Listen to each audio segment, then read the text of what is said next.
Welcome back to the Innovation at Work radio show. I'm Winston Edmondson. On the line, I have Marc Gingras, the CEO of Tungle, a very useful web application. Really, I can almost say probably the most helpful for me web application out there. Take a look. It's Tungle.me. Now, tell me quickly if you know the ME. What is that actually? What country is that for? It's a good question, actually. I knew it a few months ago when I registered for it, but it's a small island somewhere. Okay. I think it's very clever when companies will use those, those domain names that aren't necessarily supposed to be for Canada or America, but they just give you such a great brand, Tungle Me. So that was pretty smart. Now, indeed, and actually, you know what? The idea came from one of our users. One of the things that we do a lot is get a lot of feedback from people using the service, and that's how we improve it. And one of our users said, you know what? Can we get a different domain, like a .me instead? And I'm like, yeah, why not? And we looked for it. It was available, so we took it. So tell me about the birth of Tungle. The very beginning, what was that like? Well, so the idea stemmed from, it's not as exciting as, an aha moment. You're in the shower and then a light bulb comes up. It wasn't really like that at all. Nimcat, the company that I was with that we eventually sold to Avaya, we had developed a phone system to eliminate the need for expensive, centralized type of equipment for a phone system for a small business. And taking that concept, I said, can we take that concept and apply it somewhere else? And I remembered when I was an investor or when I was with different startups, we would grow to about 7-8 people, and it became a pain to schedule meetings between each other. So our reflex at the time was, okay, well, we need to get something like an Exchange server in. And an Exchange server costs a lot of money, $500 per person, and that just didn't make sense for us.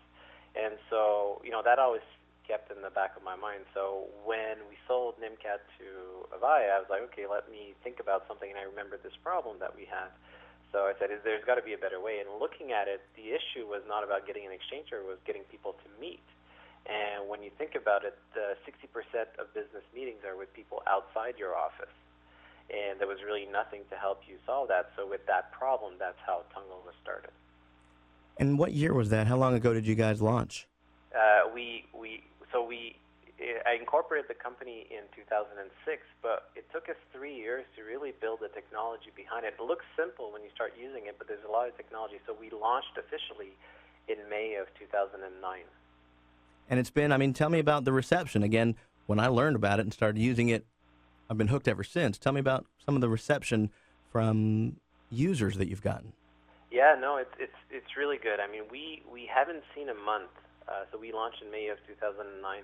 We haven't had a month where we didn't see a 30% month-to-month growth rate. So it's growing really rapidly, and a lot of it is fueled by our users, where you're inviting people to meeting. They do not need to register, but they like the experience so much. They say, I need to get me one of those. So they sign up, right? And so we're seeing huge conversion rates from people that they are not forced to sign up, but they're signing up. And so we're already in 700 universities all around the world.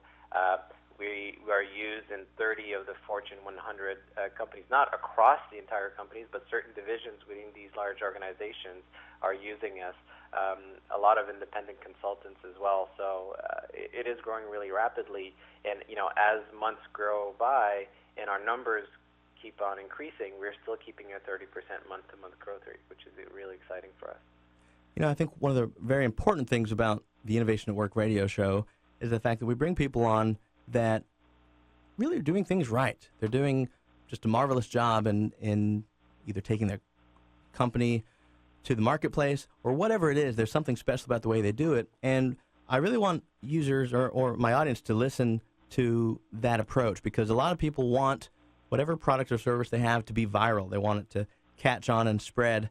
And I think they have the wrong impression. And you can see this in a lot of applications where when you use it, or if, let's say it's a contact management piece of software, and I use it and I enter your address. Now that system kind of keeps bombarding you and saying, hey, would you like to join us? Every couple of weeks it keeps bombarding you. To me, that's not viral. What you've done is you've created a very useful application that people enjoy using, and when they use it, and let's say they use it with me, when I use it, it doesn't require me to do anything. It doesn't keep bothering me if I don't do anything, but it is so fun and user-friendly that, yeah, I do want to keep using it. I want to sign up. So I think you've really grabbed the definition for a viral application. You've done it the right way. Yeah, well, you know what? First of all, we always have as top of mind is that we're a tool for business people, and business people do not want to bombard their potential clients or people that they want to interact with on a business fashion and be annoying to them. So we needed to make sure that people were comfortable using this tool in a professional manner. That was the first thing. But fundamentally, I mean, we built kind of a Tungle hierarchy of needs internally to help us focus our attention. And at the bottom of this pyramid, we said, you know what, we got to solve the problem.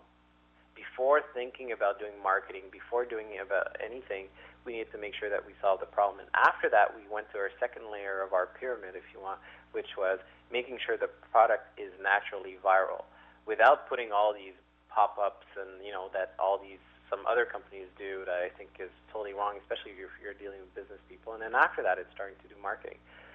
So we launched in May of 2009, but it's only in January or February of this year that we started to do some marketing, because before that, we wanted to make sure that our fundamentals were right.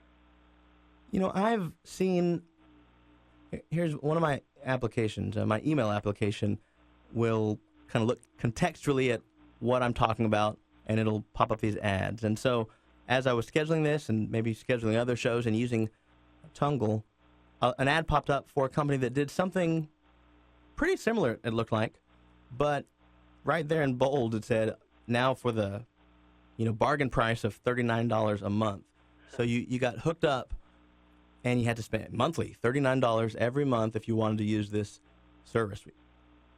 Now you've got something that, again, I said that was kind of like it. They don't have all the bells and whistles that you do, but they have some of it, and they're charging $40. You guys are offering this for free, which I think is amazing. But tell me, where's the business model? Yeah, no, that's a good point. I mean, we raised $5 million a year and a half ago, and we wouldn't have been able to raise this money from venture capitalists unless we had a strong business model, or else they would have said, well, you're not a charity here. We're using the freemium model. So the basic product is free, and we haven't launched them yet, but later this year we're going to launch our premium services that we're going to charge for. And once we announce them, you'll know what it is. But why are we banking on the freemium model? If you're familiar with that, LinkedIn uses that. There's different, Web 2.0, quote-unquote, companies that are using that. But to me, freemium models work if you've got two or three important components. First of all, I think you need to have a huge market. There's over 500 million people that use electronic calendars, so we've got a huge market, so a check mark there. Second is your cost of user acquisition needs to be really, really low. In other words, for you to get a new user, it shouldn't cost us a lot. And for us, because our product is inherently viral, our users are our salespeople. They're using it with other people. People like the experience they get to it, and so on. So with these two factors, that's how we can get to a massive amount of users, and then have some premium features that not everybody's going to subscribe to, but a certain percentage, and that's how we're going to make our revenue from that. So we're not going to go advertising based. I think when you're dealing with business tools and business services, you cannot start popping up advertising here and there and left and clogging up the user interface. If you've used Tungle, you know that it's a very clean and simple interface, and we put a lot of work on that. And so it's really going to be a premium-based service that we're going to be pushing out to start generating some revenue. Fantastic. I think another aspect of that premium model is the folks that try to have this premium model, but their basic model is it's so bare bones that it almost frustrates people before they even get a chance to enjoy what they offer, and then maybe want more. So there's a social networking group that is similar to Facebook. They want to kind of emulate what Facebook does, but they don't really let you do anything. I mean, you can do just the very basic level of activity before they say, oh, you need to be a gold member, you need to be a premium for that.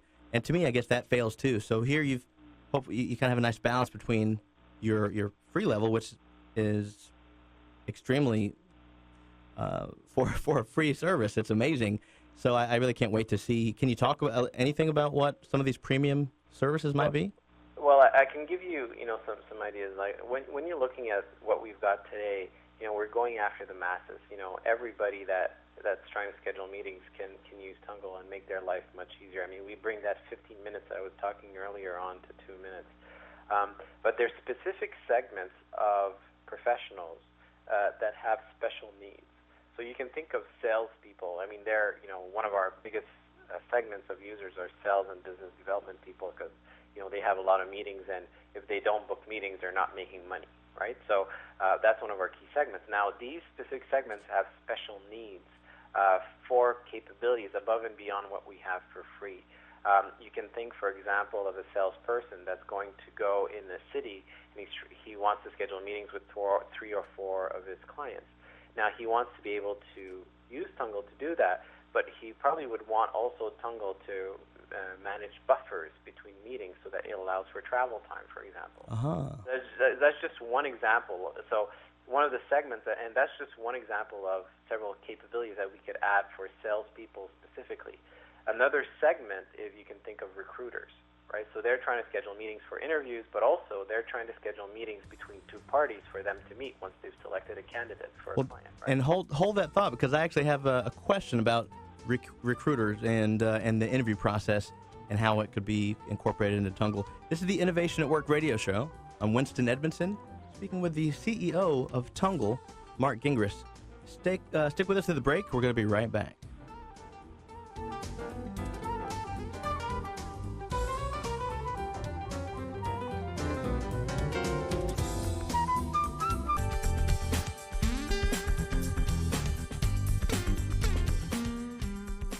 And we're back. This is the Innovation at Work radio show. I'm Winston Edmondson. But Marc Gingras from Tungle Me, tungle.me. Pull it up online and start using it. If you have anything to schedule, trust me, you're going to be very happy with this application. So my question about for recruiters and how you could really incorporate this, and also for shows like mine, I think it'll probably be easier to explain if I explain the way I use Tungle, because the way you use it, and that's kind of what I like about it, there's no definitive way to use it. You can use it any way you want. You use it with the URL that Tungle provides. What I do is, let's say I have a theme for a week of radio that I want to do. We've done the future of business cards. We've done the future of movie theaters. And I want only guests that really make sense for that week. I will choose what week I'm going to do it, and then I will contact, maybe 10 different businesses that would make sense and give them those 5 days. So with Tungle, you can go in and schedule a meeting, and then the dates that you want at the times that you want it. And so I've given them all those 5 days to choose from, and then I allow Tungle to send an email for me, and it will send it to each of those individuals and kind of explain what I want to do, and here are the dates. And it's kind of first come, first serve. So whoever is, on their game and realizes the opportunity and schedules that day, Tungle takes it out of the queue, so it's no longer available. Once all those 5 days are gone, that's it. That week is booked. So it works wonderfully for me. But what I think would be helpful is when I'm sending these invitations, it's not really an invitation for a meeting. It is an interview, and kind of the same thing for a job interview for a recruiter. You're not really trying to schedule a meeting. You're scheduling an interview. So I wonder how difficult it would be to have an option when you first start that process. Are you scheduling a meeting, or are you scheduling an interview, or maybe some other different types of scheduling needs? So you're totally getting into some of the ideas that we have for our premium services. You're totally feeding into our thoughts. Is that you're starting to have specific needs for your type of role that you have, and so there's maybe some capabilities that you would be willing to pay for. Above and beyond what's free. So maybe it's the ability to create a template, right, of a type of meeting that you always have, and so that you can forward it to as many people as you want. And so those are different capabilities that we're looking at, the different segments of our user base, and saying, okay, what are above what's free today? What are additional capabilities that we can offer? And it's a fine line, right? Should it be part of the basic that everybody should have? Or is it something specific to your industry that we should start looking at charging? Gotcha. And, I think, again, that just highlights why the premium works for you, because I'm hooked on the product, on the way it works like this. Yeah, I think I would pay a little extra if I could have a little bit more, customize it where it really does make more sense with all the verbiage that goes out for my situation here on the radio. So, yeah, I think you're onto something there. What about branded versions? Let's say you've got a company. I work with a company that is a national company. They have business centers all across the country, and they do need to schedule meetings. Rather than using Outlook, which I kind of quizzed them on it, said, how do you like the way the scheduling works within Microsoft Exchange and all that stuff? And they had some complaints, some problems, and as I looked at Tungle, Tungle actually did away with those problems. So what if a company wanted to come to you and say, hey, I love what you have here. Can we get a branded version that, works with the rest of the system, but we can kind of log into our intranet and use maybe a branded version of Tungle? Yeah, no, very good question. But the first point that I want to make before that is that Tungle is not a calendar. So in other words, if you're an Outlook Exchange user or Google Calendar or iCal or Notes user, whatever calendar you're using, you keep on using it for your calendaring needs, so to help you track your time. What Tungle is a kind of a layer that sits on top of it that helps you on the scheduling front. So I just wanted to make that clear so that people don't think that they need to drop whatever they're using today as a calendar and start using Tungle as a calendar. We're really a scheduling service. Gotcha. That's on top of your calendar. So that's my first point. On the branding capability, the Tungle brand is really important for us. So we want people to know that they're tungling people. How good or how bad that sounds, that's what we want people to do, right? They're tungling each other to schedule times to meet. Now, that said, I think it is important for us as we get into the medium and the larger sizes company, the national companies like you mentioned, to offer some type of capability of branding so that when they're sending invitation out, it does have a look and feel of that company that you're working for. So that's certainly something that we're looking to do. And again, that falls under the premium capability. Very good. This is really exciting. Now, you said January 1st is kind of what you have targeted as the date for kicking off the premium side. Well, so you're going to see some premium capabilities come up towards the end of Q4 of this year, early 2011. And it's just something that we're going to keep on building. We're going to start with one segment and, build capabilities for that segment first and then go off to a second segment and so on. So you can see some stuff that will happen towards the end of this year, early next year. Now, here's another aspect, and I'm using your background specifically, and this is why I think maybe something like this could make a lot of sense. For the folks that are having meetings in person or on the phone, I mean, this is a great service to use. But what about some of these folks, and you hear the ads, these companies that specialize in having online meetings where you might have a voice over IP kind of conference call, and sometimes even, with video chat included. So with you guys doing what you do, and then of course your experience in voice over IP, ever thought, is there a possibility of maybe having some actual meeting capability built inside of Tungle? So we built Tungle. So maybe let's take a step back. For me, Tungle is a scheduling service, and we want to focus on solving the pain of scheduling meetings.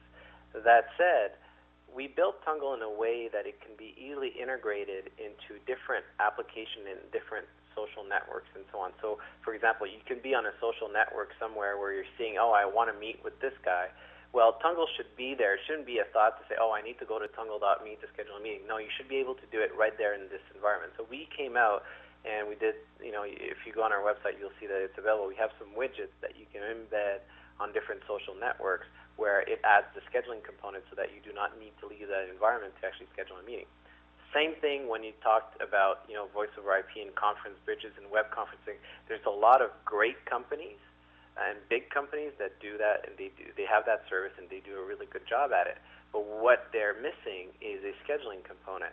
Then we built our service so that it can easily be implemented and integrated into their service and their offering, and use the 4 years of development that we have so that they can benefit from easy scheduling for their user community. And at the same time, it helps us because we build our user base from that. So that's part of our strategy where we will not be building ourselves these capabilities, but we built Tungle in a way that it can be easily integrated with all these different services that are already existing out there. All right, that makes a lot of sense. Now, what about for marketing? Again, we've already talked about how extremely viral this is in the good sense of the word. It's the kind that makes you want to sign up, not because you have to access your friend's information or to use it for a meeting, but because you see how easy it is and it's fun. So you've got that down, but as far as marketing in general, what other methods are you using to get the word out? You know, so that's a great question. So, of course, word of mouth and our natural virality plays a big role there. But we are doing some efforts to go and touch, key influencers, key people that have their hands in different groups to help spread the word about Tungle. So you think of the social media people that understand this type of technology, and their job is to go into larger organizations and talk about these new technologies that are happening out there. So that's part of our grassroots type of approach. There's as well as one good thing is that Tungle, to start using Tungle, yes, you may be part of a large organization, but your entire company does not need to be using Tungle. So what we're seeing is that we have certain quote-unquote ambassadors within these large organizations that are helping us spread the word within these organizations. So we're reaching out to them, and sometimes they reach out to us and say, how can we work with you to help spread the word even more within your company, and who do we need to talk to? And so that, part of the marketing efforts that we're doing. Now, that makes sense.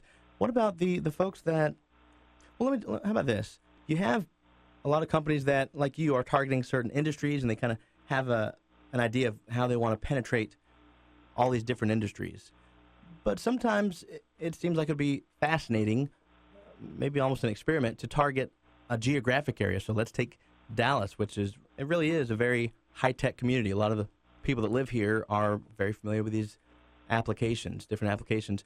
What if you were to target, a city like Dallas and, have some ambassadors, if you will, try to get key people in the area involved, maybe some radio spots in the area, and really just saturate the system and have Dallas where this is Tungle country.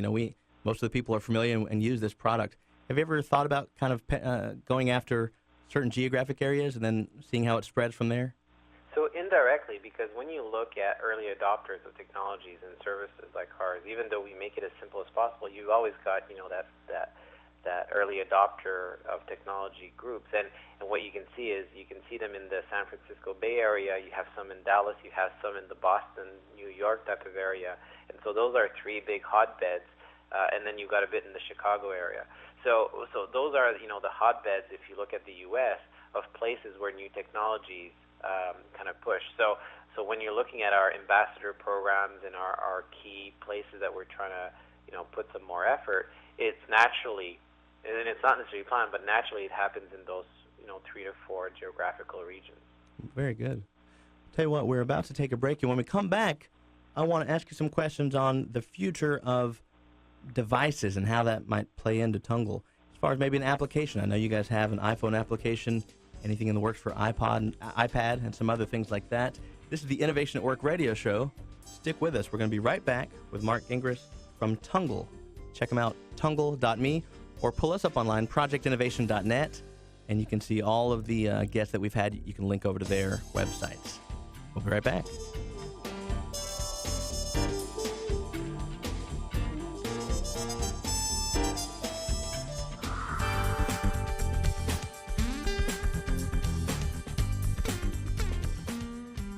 Welcome back to the Innovation at Work radio show.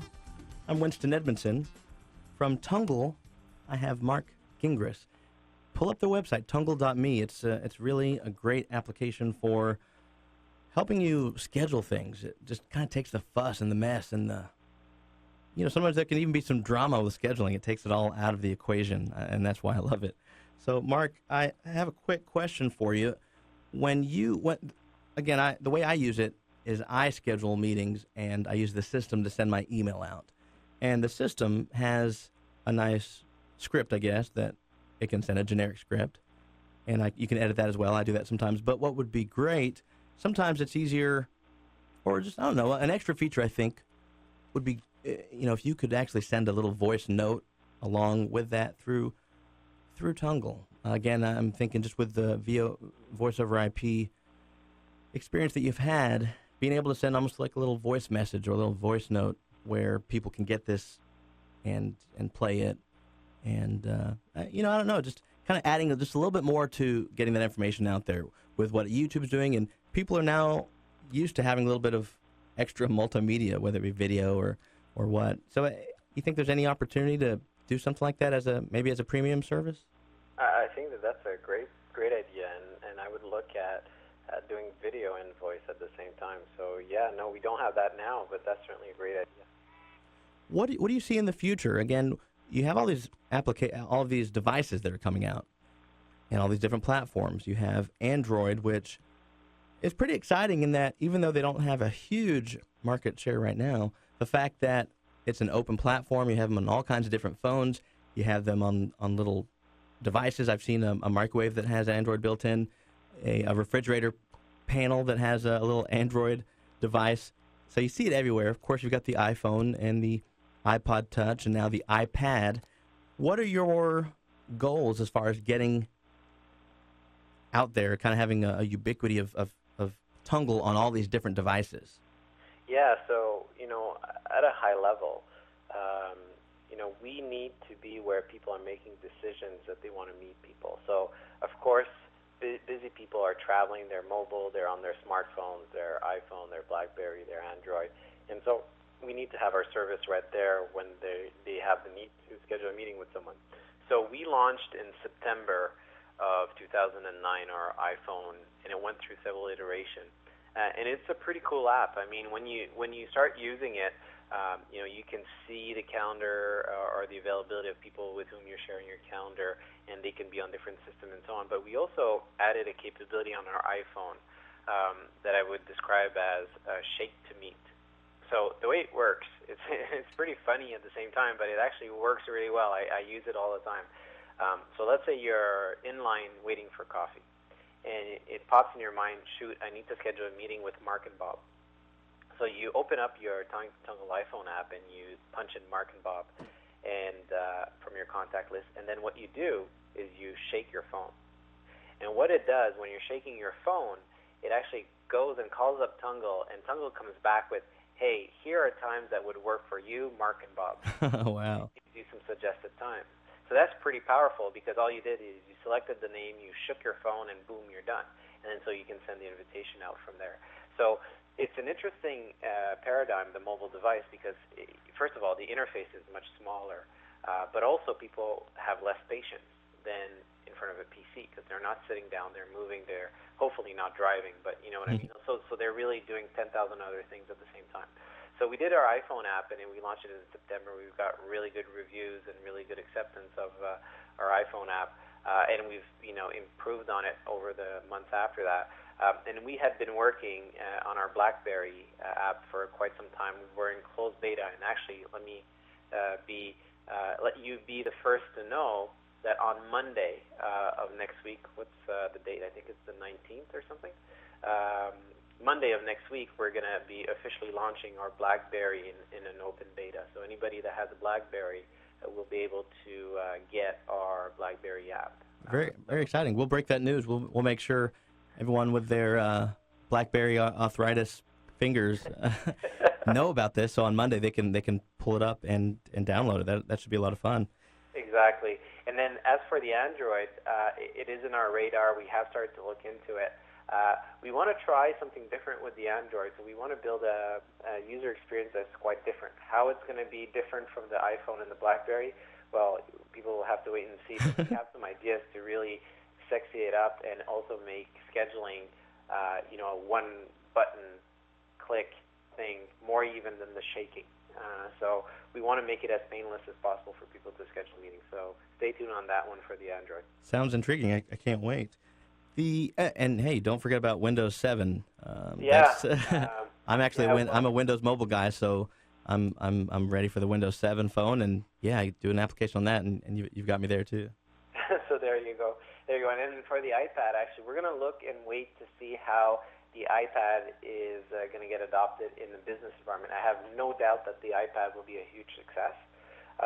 But will it be a success in a consumer home market, or will it be a success in the business world? I'm not sure about that. So let's see how it works out. And it's quite easy for us to then take our iPhone app and then change it into an iPad app. So we'll see how that evolves. Great. One of the things, I haven't gotten a lot of requests through Tungle. I send them out all the time, so I'm not as familiar with what it looks like when people get it. But I know as I'm setting it up, it asks where the meeting is going to be, and I put the address. So when I send that invitation out, does it have maybe an embedded or a link to, let's say, Bing Maps, where it automatically takes the address that you put in, and for the guest, it gets them right to a map so they can figure out how to get there?